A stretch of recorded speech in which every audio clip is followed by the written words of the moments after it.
రాజకీయాల కోసం నిర్వహిస్తున్న సభ కాదు, ఇది రాజకీయ సభ కాదు. ఇది రైతుల కోసం రైతు పండుగ నిర్వహిస్తూ ఉన్నాం.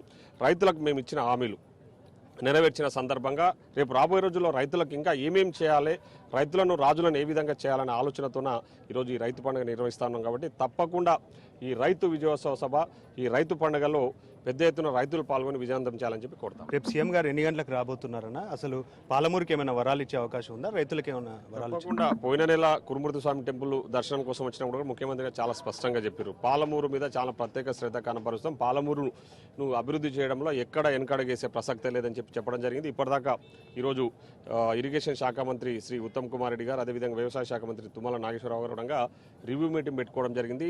ముఖ్యంగా పాలమూరు రంగారెడ్డి పెండింగ్ ప్రాజెక్టులపైన ఇప్పటిదాకా కలెక్టరేట్లో రివ్యూ మీటింగ్లో కూడా మేము చాలా డిస్కషన్ చేసినాం. పాలమూరు రంగారెడ్డి ప్రాజెక్టుతో పాటు పెండింగ్ ప్రాజెక్టులు ఏమున్నాయి అవన్నీ కూడా పూర్తి చేయాలి. 4 o'clock ఇక్కడ రీచ్ అయ్యి తర్వాత స్టాల్స్ విజిట్ చేస్తారు. స్టాల్స్ విజిట్ చేసిన తర్వాత అక్కడ నుంచి ఇక్కడ సభకు రావడం